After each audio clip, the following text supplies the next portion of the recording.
MJ again, and today we're doing doll patterns. So today for the project what you're going to need is some saran wrap or like cling film, some tape, a pencil, some scissors, and some paper. So I started by wrapping the doll in saran wrap, and once that was done, you can see now I'm going over it with some tape. So it's just regular Scotch tape, and you want to go over it and make it as nice and tight as possible. So I use a lot of thin strips to get what I want. And then once that's done, I start drawing out on the doll what I would like the garment to look like. So for this one, I want it to be sort of a crossbody garment and with a dress. And so that's what I've done. I've sort of drawn into exactly where I want all the stitch lines to be, all the seams, and now I'm cutting them out. A small pair of scissors, like these little nail scissors, are really useful for doing this. So once you have all your patterns out, you're going to want to place them on paper and trace them out. For some patterns, like this first pattern piece that I cut out, I needed to make a little incision in the pattern piece to make it lie flat, and you can see that in the little triangle there that's cut out, and it's going to be a dart eventually.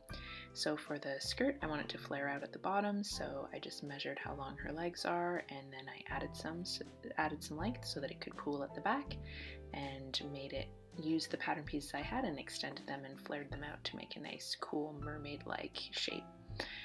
When you're cutting out your pattern pieces, the ones that are symmetrical, like the fronts and the backs, it's useful to cut them out while they're folded to make sure that you have a really nice symmetrical pattern piece. So that's what I'm doing here. As for the sleeve, I think it's a lot easier to just do it straight onto the paper. So what I do is I measure the length of the arm, and then I measure the armholes of the pattern pieces, and I make a sort of a rectangle that is the length times the width of the armholes, and then I add a little scoop for the shoulder to sit comfortably, and as well this one I wanted to make it a little bit flared, so I added some at the bottom and a little bit of a flared edge. For the hood, I just had a hood that I really liked the shape of already, so I just traced that right out onto paper and then cut it out.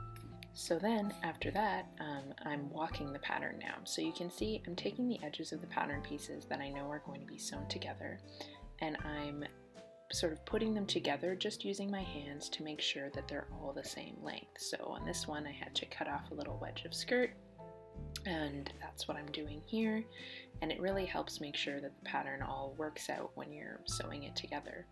Now here, because there's going to be a dart at the front, you see that the side edges of the pattern of the bodice don't actually match up, but once I fold down my little triangle, which you saw earlier, you can see that the actual pattern pieces will line up once that fold is done with the fabric as well.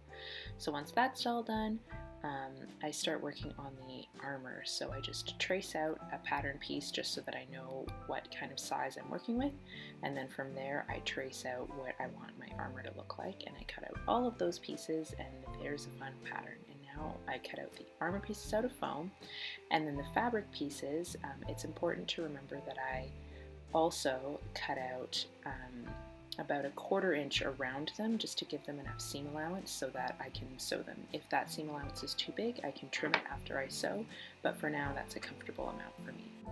So that is a lot shorter than I thought, but that's basically it. Here are my pattern pieces, and I guess next time I'll sew them all together. And thanks for watching so much!